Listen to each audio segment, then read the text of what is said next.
Hi, welcome to Reddit Tea Time. For context, I, 35 male, have been together with my wife, 35 female, for 8 years. I love her dearly. Her mother, my mother-in-law, passed away in January. They were very close and it's been hard for her, especially as her dad passed away a long time ago when she was little and she doesn't have any siblings. She feels like she needs to keep her family history alive, which has led into a hoarding situation. Basically, when her mother passed, my wife had a hard time letting go. We emptied the mother-in-law's house and managed to sell it, but my wife insisted on keeping several boxes of family heirlooms, dishware, lamps, books, etc., mostly useless things but important to her, and ordinary things that belonged to her mother, like dresses, shoes, pillows, albums, etc.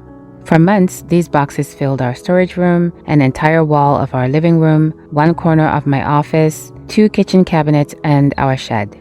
I get that she's sad, but I've repeatedly asked her to sort through these boxes because we can't keep on living like this. She said she wasn't ready to throw or give away things that had been dear to her mother and asked me to give her more time. Mind you, her mother died in January, so it's been months already. Yesterday, when she was at work, I finally had enough. I went through the boxes myself. I threw away everything that was useless and burnt everything but photos that was made out of paper or similar material. I managed to empty out the shed and clear my office of her things. I did expect her to be a bit upset, but she went livid when she got home. She kept crying for hours and wouldn't speak to me. Now she's saying she wants me to go to my parents because she can't stand to look at me. I pointed out we own this house together and that she can't just kick me out. I understand she needs time, but I need my living space. And ultimately, I was just trying to help her to move on. So Reddit, am I the bonehead?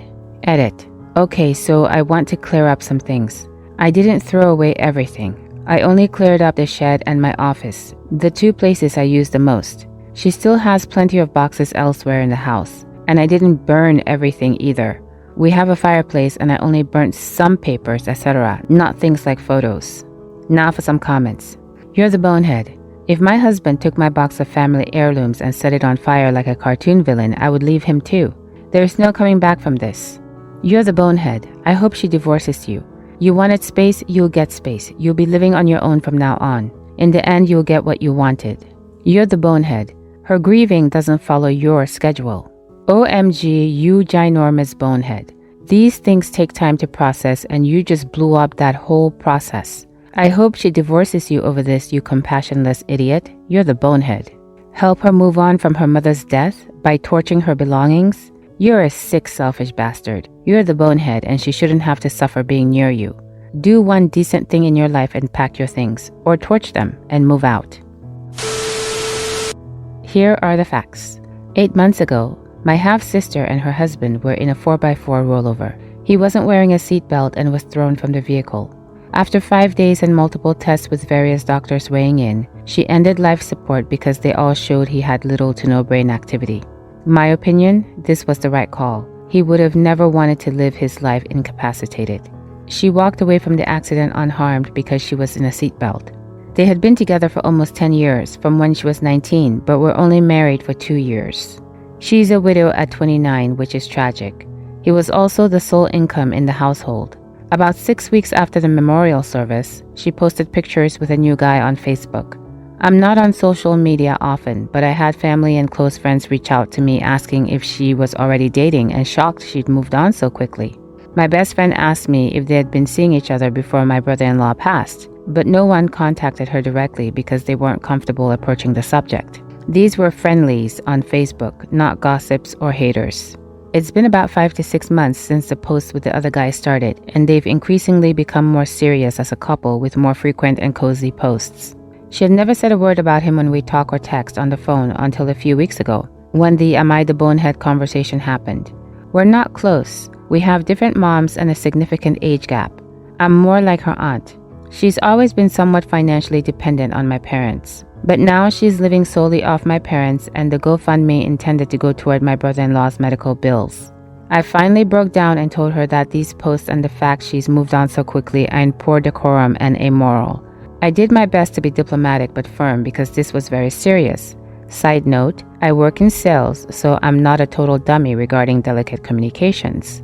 When she pushed back, I said that the optics of pulling the plug on her husband and then having someone so quickly were terrible. Not to mention, what kind of a guy moves in on a widow weeks after she's lost her husband? Then her mother called me and told me that I crossed the line in what I said, and I should have been more sensitive, and a lot of widows move on quickly. My dad isn't communicating with me now either. At the same time, my dad was inconsolable after my brother-in-law's passing because they were close. The dude hasn't even been gone for 8 months. I find it stunning that no one has said anything to her and that she didn't think it was terrible to post this on Facebook. And it's crazy my parents are defending such awful behavior. Even if she's spending time with someone, why post it online? The internet never forgets. Am I the bonehead here? Update. I am the bonehead. Now for some comments. You're the bonehead, and it's really hard to see how anyone could say otherwise. Hey, you know how you're finding joy and rebuilding your life after a horrible, traumatic experience? It looks awful, so stop. OP replied, I'd agree if this didn't hurt his family so much. They cannot date a new son, brother, grandson, or uncle. They're stuck with the hole he left behind, and seeing these posts is salt in their wounds. I shouldn't have said anything, but wouldn't you agree that she's not the only one that lost someone and is grieving? One commenter said, so what's the answer? She's supposed to be single until the family decides it's okay? OP replied, it's not so much a matter of time but a matter of discretion. Honestly, if it wasn't all over Facebook, it probably wouldn't have been an issue. One commenter said, discretion is the act of keeping a secret. And she should do this why? She needs to hide her truth to keep others comfortable? When my mother died, my kid's dad and my in-laws were uncomfortable with the way I grieved intensely and tried to guilt me out of the process. There's a reason I no longer speak to them. One commenter said, so pulling the plug was the right decision at the time, but now that she's dating it was sus? You're the bonehead.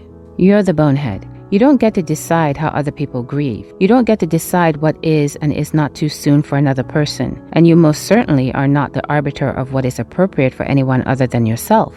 Also, those people who reached out to talk to you about her Facebook posts, they are both gossips and haters, as they specifically reached out to you and heaven knows how many other people to make sure you were aware that your sister was dating and that they felt it was too soon. That's gossip and hatred.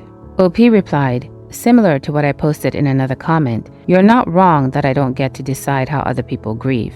However, there are a lot of other people grieving and this is making it worse. His family doesn't get to date a new brother, uncle, grandson, etc. And they have massive hole in their hearts and this is just making their grief worse. That said, I know I'm the bonehead for saying anything. One commenter said, I also lost my partner suddenly at 23. It's the most traumatic experience and leaves a hole in your heart that can't simply be erased by finding someone new. That person was an individual that they're all grieving. New partners aren't a replacement. There are people who will fit in your heart in a completely different way. Of course, it's odd that your sister is seeing someone so quickly, and I understand it might be unhealthy and look bad, but that's for her to navigate in her own time. Grief is incredibly confusing and people cope, deal with, and distract themselves in different ways. Berating your sister during this time will only make her feel more alone in her grief. Long story short, my new downstairs neighbor moved in a few months ago and has been a nightmare with her 2 dogs. Both dogs are pit bulls, not allowed in my apartments and weigh over 50 pounds. Apartment weight limit for dogs is 30. These dogs are left unattended in her apartment from 7 a.m. to 7 p.m. Monday through Friday, where they bark and howl constantly and aggressively attack the window and growl whenever anyone walks by.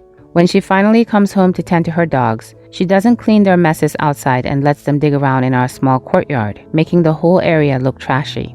Anyway, I heard lots of aggressive sounding barking outside today around 7:30 p.m. and looked outside to see what was happening. I saw my new neighbor smoking at the edge of the parking lot and watching her dog bark at a squirrel and bird or something in the tree beside our parking lot.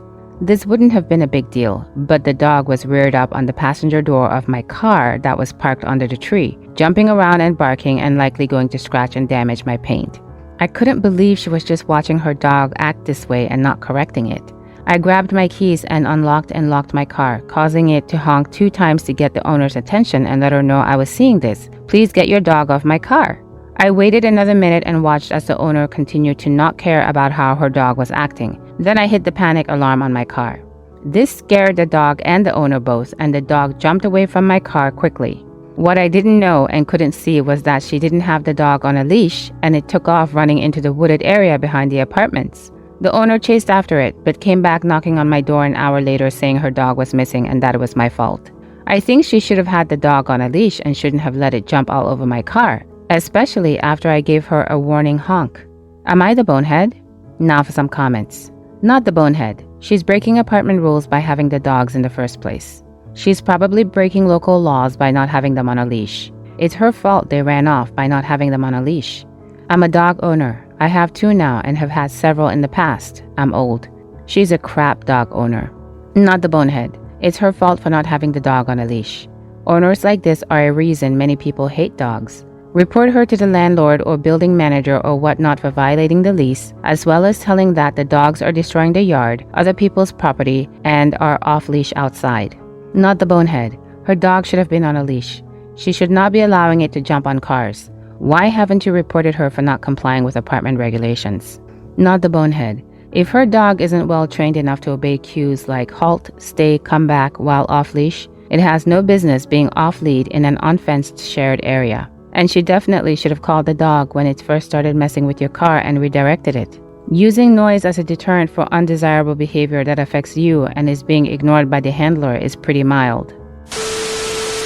What do you think? Please let me know in the comments below. Hopefully, I'll see you in the next Reddit story. In the meantime, please take care of yourself. Bye for now.